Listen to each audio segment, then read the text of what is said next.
Welcome back to Misunderstood. I'm your host, Rachel Yucatel. So, something you may not know about me is that I'm a huge fan of country music. It's my music of choice. It's what I listen to in the car. Take me line dancing. I just love it and I will fall in love with you. Well, that's why I was so excited to get to talk to today's guest, Niko Moon. He's a singer, a songwriter, and a burst of positive energy. I can't wait for you guys to see his smile. Niko has written songs with people like Morgan Wallen, Dierks Bentley, Rascal Flatts, and Zac Brown Band, just to name a few. And now he's heading out on tour to support his new album, Better Days, which comes out January 2024. I've always been fascinated by songwriting, and Niko gives us an insider's perspective on the whole creative process. How do you write a song? The difference between a good song and a great song, and what it's like to collaborate with someone you look up to. He tells us a great story about how the Zac Brown song, Keep Me in Mind, came to be. You guys are going to love this story. We talk about what inspires his music and who his dream collab partner would be. We also delve into personal struggles with addiction and how he's so excited to help others by giving back with his new foundation, Happy Cowboy. Niko just spread positive vibes and it's really infectious. You won't be able to stop smiling. So enjoy my conversation with Niko Moon.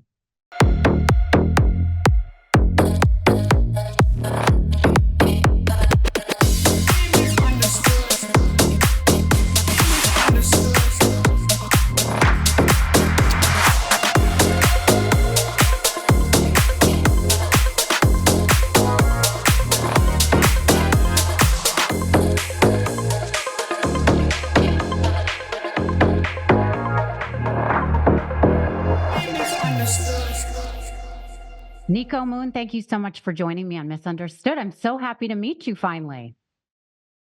Yeah, thank you for having me. It's great to meet you too. Looking forward to it. I love the hats. Every time I see you, it's a new hat. Amazing. I'm a little bit of a collector, you might say. Yeah, that's awesome. Do you always wear a hat? You know, every once in a while, I'll get a wild hair and not wear one, but I've been in love with hats since I was a teenager. And so I love going around collecting hats that I like from hat makers that I love.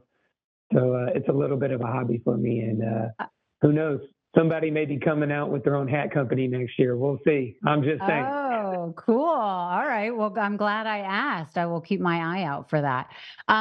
So, Niko, I talked about you in the intro and I discussed how much of a superstar you are. But before we get into all of that, I want to hear about your childhood and how you got into music. Can you tell me a little bit about your upbringing? Yeah. So I grew up in Texas to two very musical parents. I'm really lucky that I got the parents I got because I think music as a potential career, it's not really on the table, I think, for most kids, as an option. And my parents always nurtured that curiosity and excitement that I had for music and always made sure that it was known that it was a possibility if I wanted to follow it. Yeah. So my dad toured around playing as a drummer. They both play guitar and write songs. So I grew up in a really musical household. We didn't have a lot. We were pretty working class, but we were rich on love, and we had some instruments in the house. So we love making music. So very grateful to that kind of upbringing. I think it's why I make the music that I make, to be honest with you, as far as the style of music being country music, because, I just grew up working class. I got a heart for working class people, and that's what I like to sing about. Yeah. So I'm curious, was like American Idol around when you were younger? Was that something that you thought about doing, or that is like kind of not seen as a cool thing when you're like a real musician? Like, what do you think about that? It wasn't my personal, journey. I think, path. Yeah, I don't think it was my personal path. But for me, any way that someone that's really amazing and creative can get connected to the world, that's a great thing, So it doesn't really matter how it comes about. So I know people got their opinions on that kind of stuff, But for me, it's like, if you feel like that's something you want to do, go for it. And if you don't, the beauty of it is, especially nowadays, is there's a million different ways to get connected to people, just like we're doing now, So it's all about finding the way that works for you, where you feel most comfortable. And yeah, but growing up, not really. That was more like I would say high school or really like college. Hmm. So so for me, my goal was to kind of emulate the artists that I grew up loving. So I wanted to cut my teeth in honky tonks and bars and uh, kind of do it like the old school way. So Right. that's the way I went.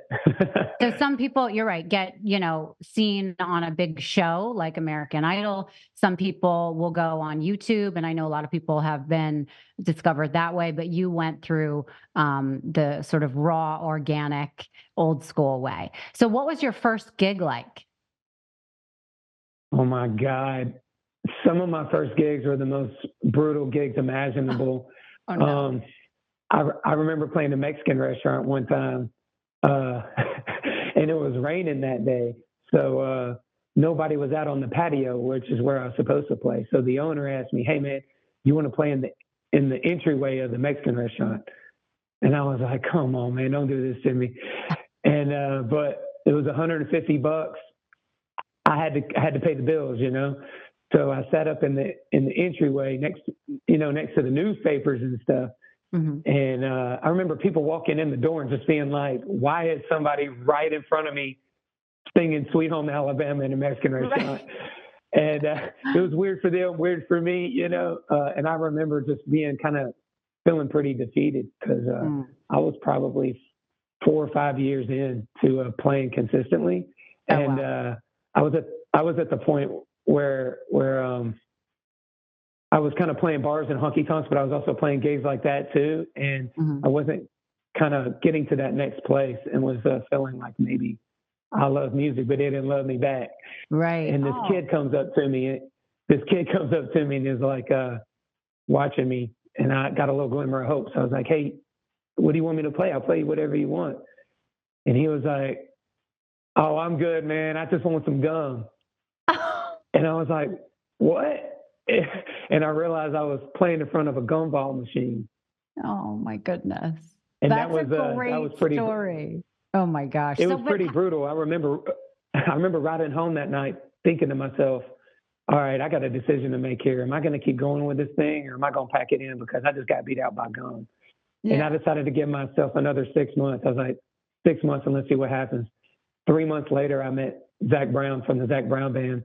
I was playing at a honky tonk down in Georgia, and he was in there and saw me playing, and my whole life completely changed from that point on, and life just completely changed. So I Yeah. say that to just encourage anybody out there that's listening, that even if you've been at it for a long time and you're feeling like you know that dream isn't coming to fruition, don't give up. If it's really your dream, don't give up on it. Keep going. Yeah, that's such a great message. Okay, wait, so let's talk more about that. So, was Zac Brown Band like known like it is now? Was he somebody that you recognize and idolized at the time? So at the time, Zach was a local thing. He was just in Georgia, where he's from, where I'm from. So he was Okay. really popular in the area. But Chicken Fried hadn't come out on the radio yet. He hadn't blown up as an artist. That Okay. would happen 2 years later. So we just developed a friendship that night, started writing songs together. And then when he did blow up, I started going on the road with him and writing songs with him on the road. And that really started my career as a songwriter slash producer. Right. So And the way that's what you I got did. discovered was more for a songwriter and producer before being an artist yourself, correct then? Yeah, I was on the road with the Zac Brown Band for 12 years, uh, Wow. writing songs with them. We've written over 40 something songs that they released together, and had 5 or 6 number ones with them. And it was such an amazing journey. And we still write songs together. But that was really, I would say, like my education. That was where I learned the difference between a good song and a great song, and really the whole music world. Zac is my mentor, and he really taught me kind of how it all works. And at a certain point through that journey, about 8 or 9 years into it, I decided to move to Nashville and spread my wings and see if I could start writing some songs for other artists. And that's what led me here to Nashville from Georgia. Got it. So let's talk about that actually. What does make a good song? How like what are the details that go into figuring out songwriting? You know, it's interesting. It's kind of like building a house. Is how I like to think about it. And every songwriter has their own way of going about it, Mm-hmm. their own method, and there's really not a right or wrong way. All that matters is that at the end of the day, you got a great song. Mm-hmm. So everybody has their own method. I have mine. This is mine. The way I like to start is I like to start with the idea of the song first. Mm-hmm. So, like for my song, Good Time, I had this idea, like a bobber on a wet line. I'm just trying to catch a good time. Mm. It was just this thought that I had to myself of like trying to relate, you know, getting into that feel good mentality with country lifestyle, you know. Mm-hmm. And so I had the thought, and when I had that thought that I'm like, oh man, a whole song could be built around that idea, I kind of stop with the lyrics, and then I grab a guitar and I start just strumming different chords and humming along until I find a chord progression that feels like that idea, Mm-hmm. because they got to match, you know, or else the song will feel schizophrenic, you know, Yeah. or like just joining. So once the music feels good, then I start humming along and find the melody. And then once I find the melody of the song, then I write the lyrics. So music, melody, lyrics is the order I go in. But I know some people, they'll write a whole song lyrically out first, and then they put the music to it. So there's a million ways to cut it. Support for today's episode comes from OneSkin. If you're like me, you tend to set really big goals for the coming year, but sometimes the simplest changes are the most impactful.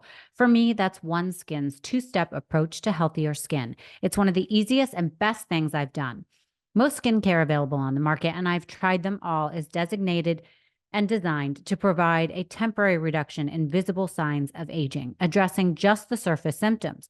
But OneSkin isn't just another skincare routine. It's a real science breakthrough.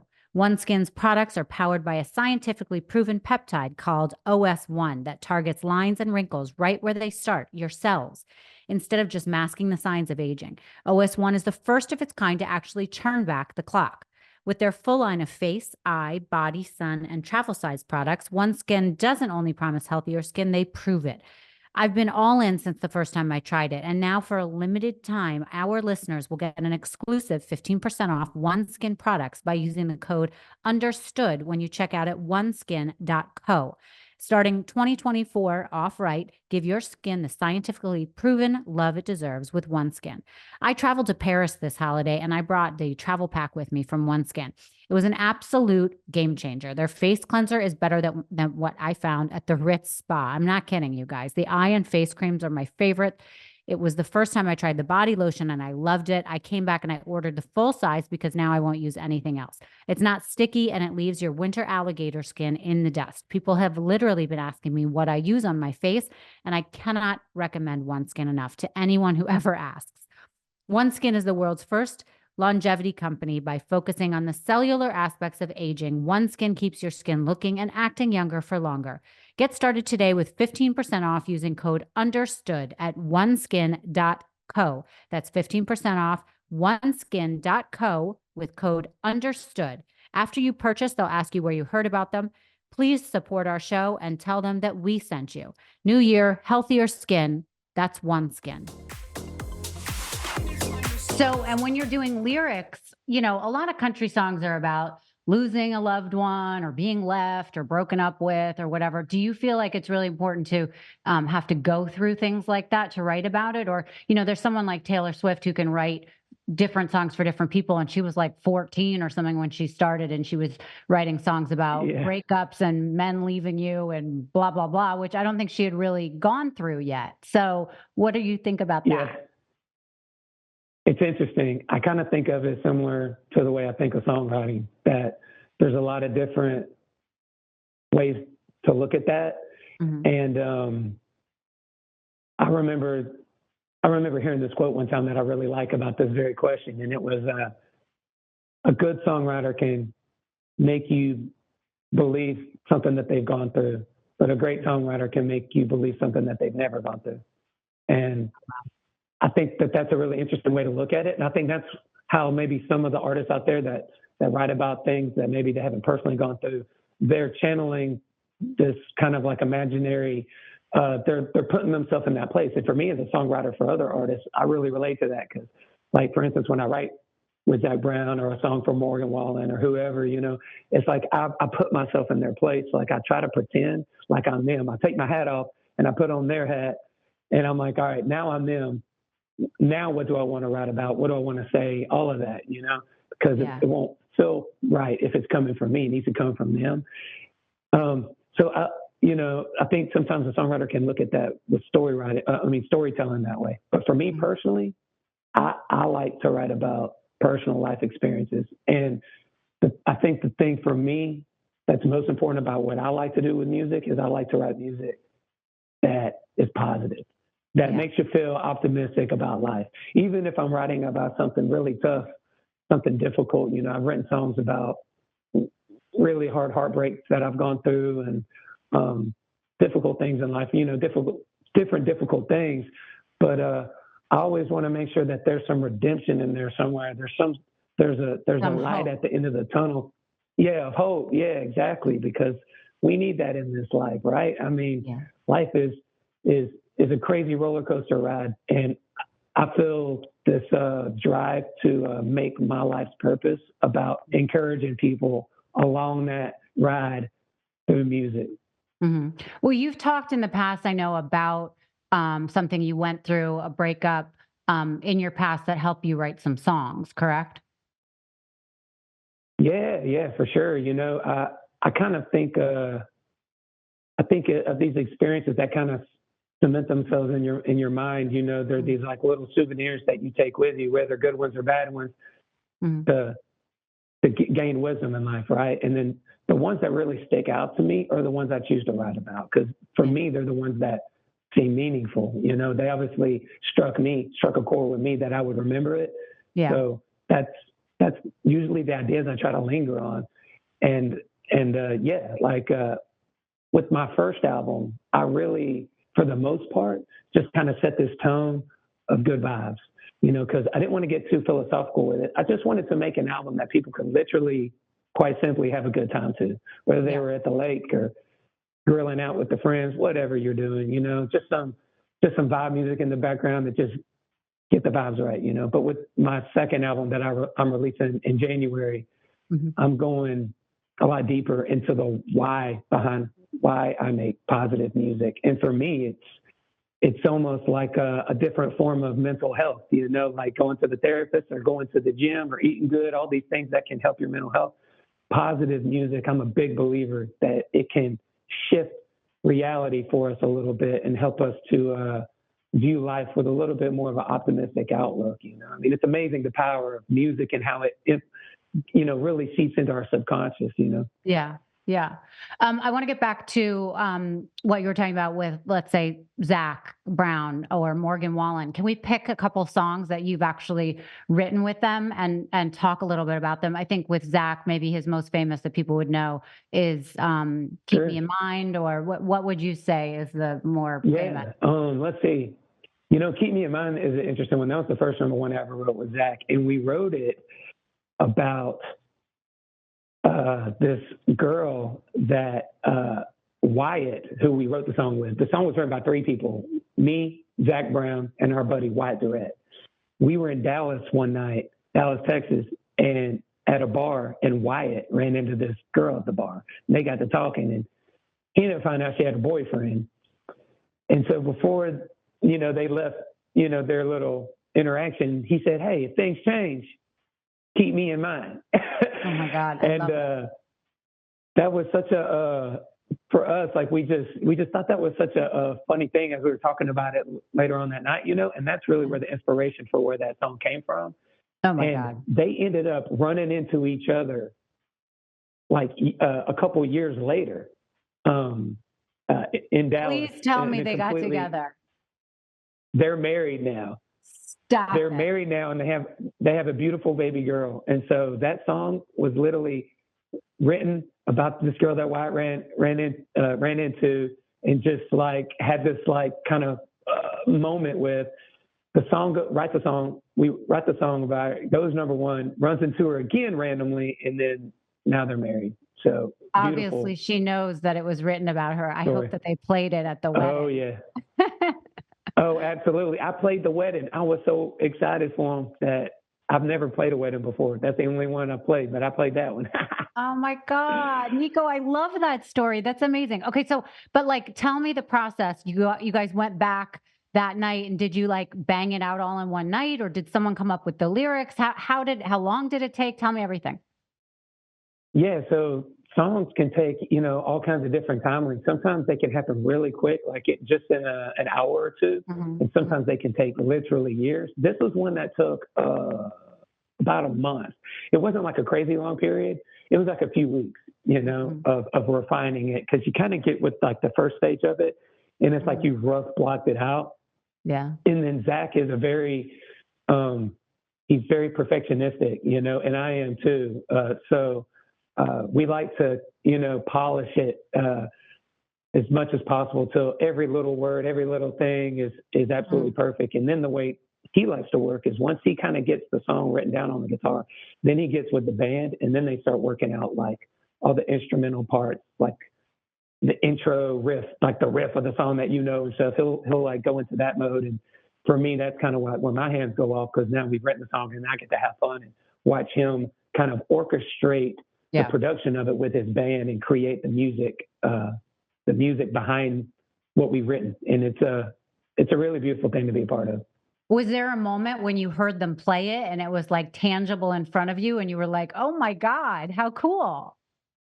Oh yeah, every time. I remember when Homegrown was being recorded in the studio, Uh-huh. and I had written that song about my hometown, and just how much uh, I still think about, and I got so much, I guess, good feelings for where I grew up, and I kind of had this thought, man, everybody does. It doesn't really matter where you're from because it could be the kind of town that is pretty bland, and that another person would drive past and just like not think anything. They'd be like, there's nothing really much to see. But for the person that's from there, they see it in a completely different light because they see the people there. They are seeing all the memories that were made at the different locations around that place. So they kind of got that different perspective on that place. And I wanted Yeah. to write a song that was about my hometown, but where a person could take ownership of it and would make them think of their hometown. Yeah. Uh, and but it was all done on the acoustic guitar, and then going in the studio, and then watching them in the studio with the producer who was Jay Joyce on that one, and he's done stuff with Pharrell, and I mean just like every big country artist you can imagine, and so just watching him work out the music with them and them create it is a lot of fun, and I get to have a lot of fun doing that with my own music now, and being Yeah. the producer and songwriter for my own music. So Well, I'm yeah, really and grateful to that time I wanted to that I got ask you the though, education of it all. right. I wanted to ask you about how, when you have a hit, is it hard to like release that to someone else? Are you like, wait, I want that song for me? No, like when I'm writing a song for somebody else, it's kind of like we were talking about how like really getting into the place of that person. I kind of decide before I start writing if I'm Okay. writing for me or if I'm writing for somebody else. It's like, all right, Mm, I'm writing for Dirks Bentley today, mm, and then that's what I'm focused on. Or I'm writing for me today, yeah. because that's the intention is so important, and I think every artist is so unique. When I listen to I don't know, when I'm thinking of like how like Rascal Flatts, how Gary sings, and then how someone, like Kenny Chesney sings or somebody, Right. or even in the pop world for people I've written for like Avicii or Pitbull or somebody, it's like all these people, they just sound so different, and the way they sing, what their voice does and what they usually like to do. I like to listen to like their whole like discography and like really get my mind wrapped around and like how they like to sing and the things that make them signature because Yeah. those are the beautiful things. So as a songwriter, I think the goal is to like find out what it is about them that's special and then shine as much light on that thing as possible. Yeah, that's so cool. It's so interesting to listen to country singers who do a lot of their own writing or listen to the words of the song, right? Like I personally love Luke Combs. I think, a lot of the Yeah, words that he comes out with and the songs and just the arc of the messages he has in every song. He has so many good ones. And it's I love listening to him because it touches something in me, even if I didn't realize it did, me too. and the beat is so good and it could be slow, it could be fast, but he always gets it. You know what I mean? So he's somebody I really Yes. love. Is there someone that you have never written for that you want to, or someone you're listening to that you really love? Yeah, absolutely. And it's funny you mentioned Luke because you know, I'm such a fan of what Luke does and his unique style of country that he does that's him, that I really just respect the authenticity with which he does it. And Mhm. so when it came time to find management, I ended up uh, uh, getting with the same manager that Luke has. So, but when it comes to artists that I would really love to write with, I think at the very top of my list would be Chris Stapleton. Oh, I love He's him. he's my favorite. He's probably my favorite. I mean, I'm a full on fan. Yeah, His voice is incredible. His songwriting is incredible. Just yeah, like how Luke says, it's always at that high bar. yeah, Um, and the songs just always really hit home. And for me, there's always that feeling of authenticity and genuineness with him, with Luke, with artists like that. And it's something I strive for with my yeah, own music. And as a fan, that's really, I think, even beyond how good the singer is, like what kind of runs they can do, or like even the sound of the music. What I'm more interested in, even more than that, is how honest is it, and yeah. and how moved do I feel by it? Because sometimes a Bob Dylan song, can really move you, or Neil Young, or somebody like that. And these are people that may not have like the greatest technical voices, but the Yeah. songs are so amazing, right? Yeah, it's So, funny you say his name because a song that's on the radio consistently right now of his, I don't even know the name. I think it's White Horse, maybe. Am I getting that right? And I yeah, just love that. And it's so funny. My 11-year-old daughter now knows all the words to the chorus because it hits something with everyone, right? She's never been through that where she's waiting for a knight in shining armor to come through with a white horse, but like she loves it. And I love the concept of that song. I'm still waiting for my white horse and my knight to come for me. So I love it. It like kind of brings me to tears. And his voice is just so good. So good. And Fire yeah, it's amazing. Away, I that always like song. textury voices, like voices that got a little sandpaper on them. And Yeah. Chris and Luke kind of have that little bit of that something in it. I've always been attracted to female singers, like drawn to female singers that got a little rasp in their voice, like a Amy Winehouse or somebody like that. There's a little Yeah. something there. Right, right.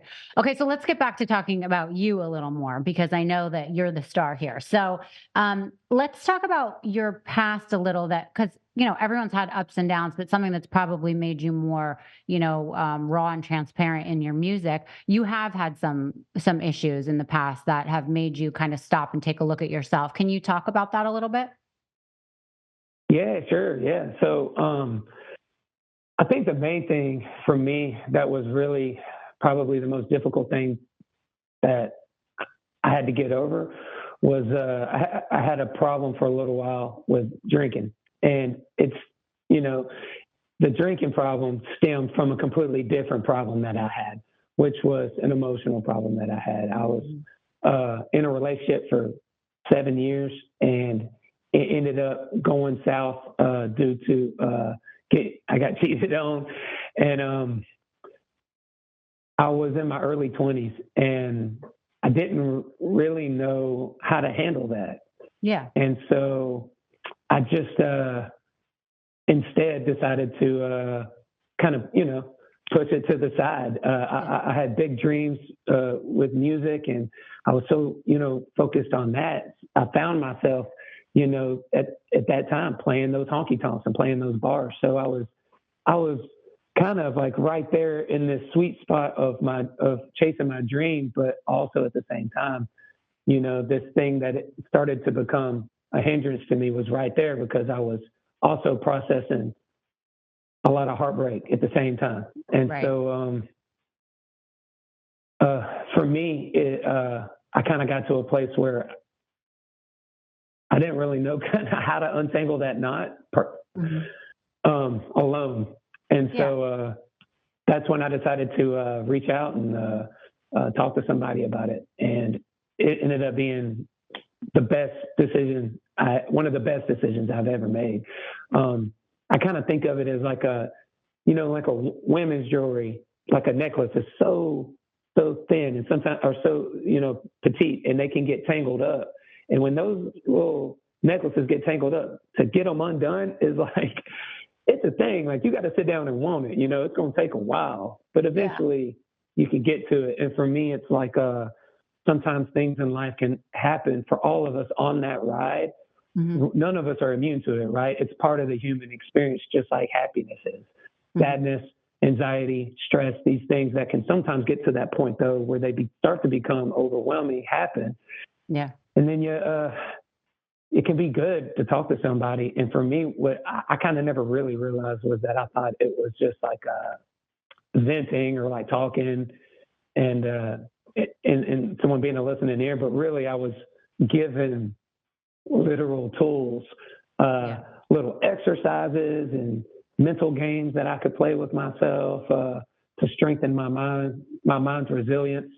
I ended up becoming aware that my physical had like a really big impact on my mental, and so realizing that, if I'm eating like crap, if I'm not exercising, if I'm drinking all the time, if I'm doing all this stuff, it's going to be pretty hard to get the feeling positive up here, feeling better, Yeah. So I'm so grateful for that experience that I really want to be able to kind of pay it forward and pass it on with my life, with my love of music. Because once that kind of experience happened for me, before that, I was singing songs not that there's anything wrong with this. I was just singing songs about, basically just, hooking up or like getting hammered or whatever. I don't know, just like, just general party songs. And it kind of inspired me to want to make songs about something more than that. And I'm having so much fun doing it. And I hope that the music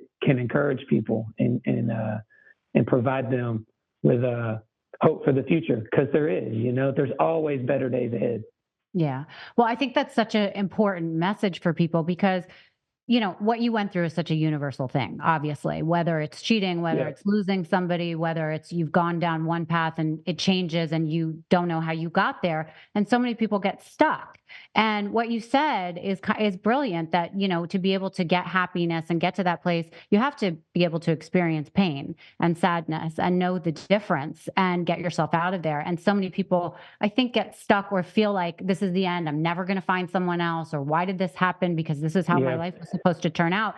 And here you are, years later in a completely different position, and you're better off, right? I mean, you're married to a woman you obviously love very much. You have a child, you have a new album coming out next year. But had you not gone through that, you may have made different decisions. And so you needed to go through a lower point to get to that higher point. And I think that's a really important message for people to hear and understand, and gives them hope that they will see better days, like you're saying.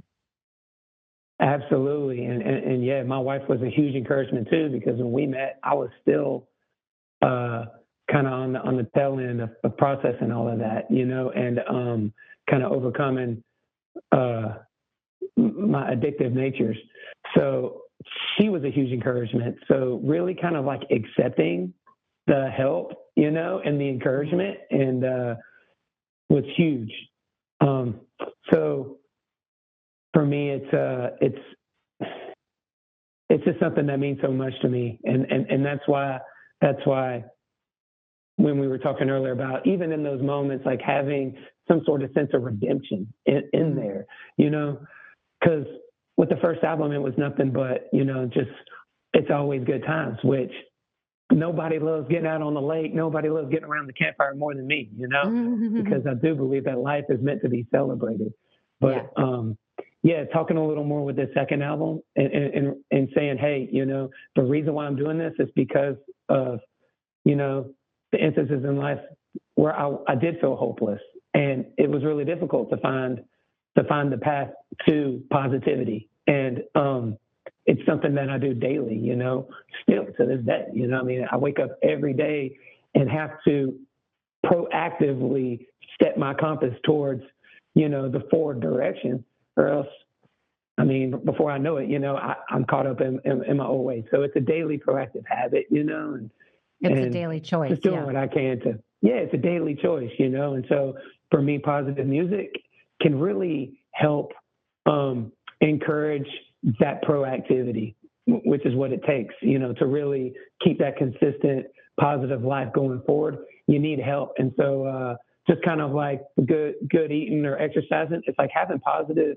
music coming into your mind is going to have an effect. I kind of almost like a little challenge. It's like maybe only like think only positive thoughts for one day and see how it affects your life the next day when you wake up, how you'll generally feel. It's like immediately when you have like go to start having a negative thought, kind of stop it and play that little game for an entire day, Mm-hmm.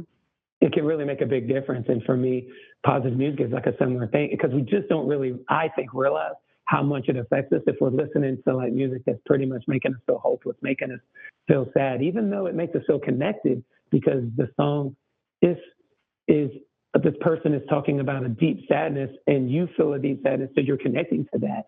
But if there's no hope in it, then it kind of will keep you there with them in that moment, right? And I think when you're in sadness, what you're looking for is a way out.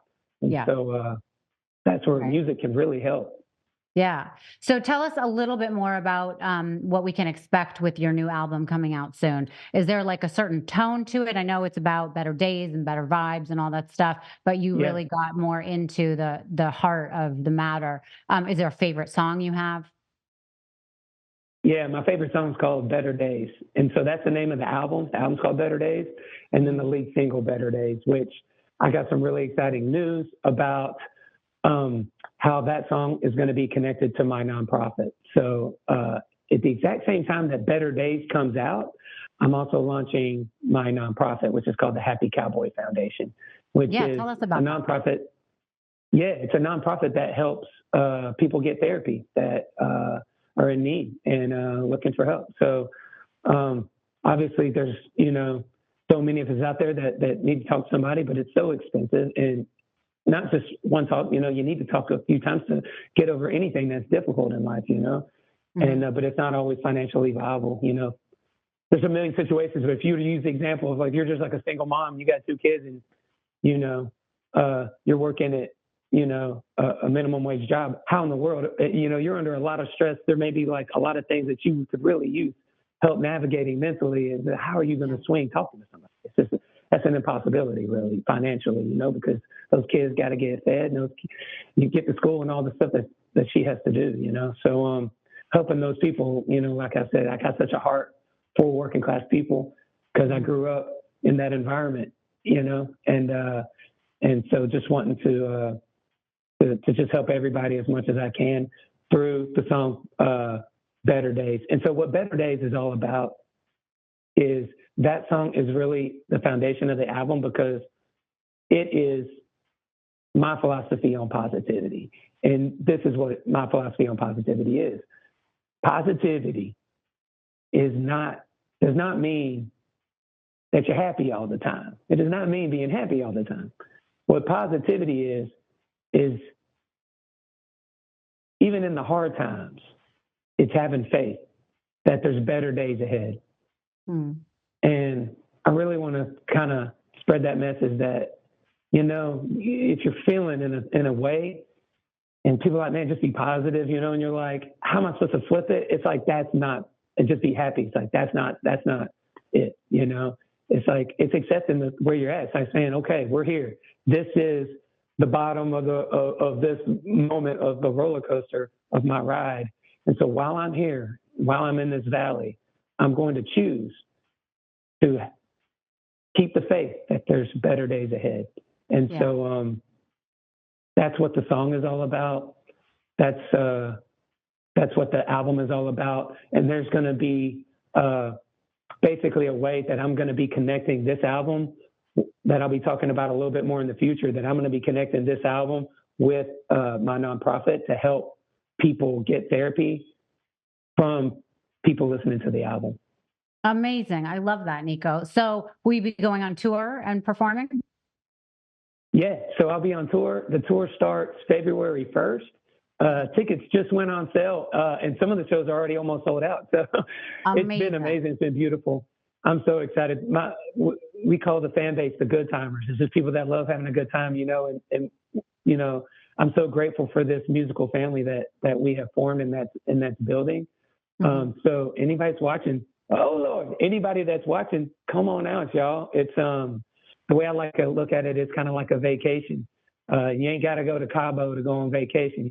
You can just come to the show, hit the pause button for an hour and a half, and just celebrate life together.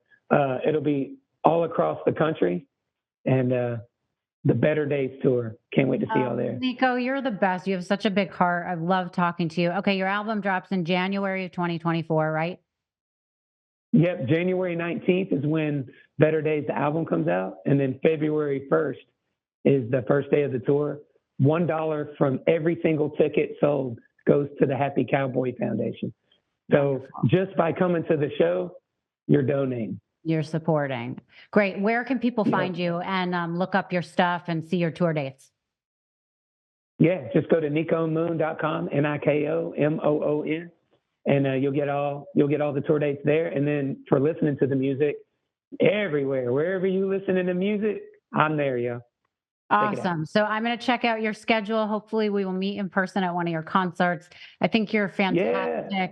I love your message. And I hope you will come back after your album comes out and you've gone on tour, and we can talk about your nonprofit more and how that has affected people, because I think that's such a great thing that you're doing. So congratulations.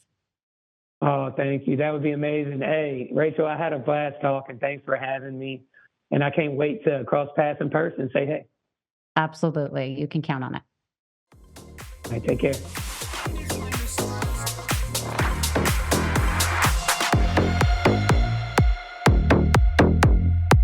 Thank you so much for listening to Misunderstood. I'm your host, Rachel Yucatel. Please be sure to subscribe to the show and give us a 5-star rating and review. You can support the show by joining our Patreon at patreon.com/misunderstood with Rachel Yucatel. Do you have ideas for the show or want to reach out? Email us at info misunderstoodpodcast@gmail.com. That's spelled MISS understood. Thank you so much, and I'll see you next time.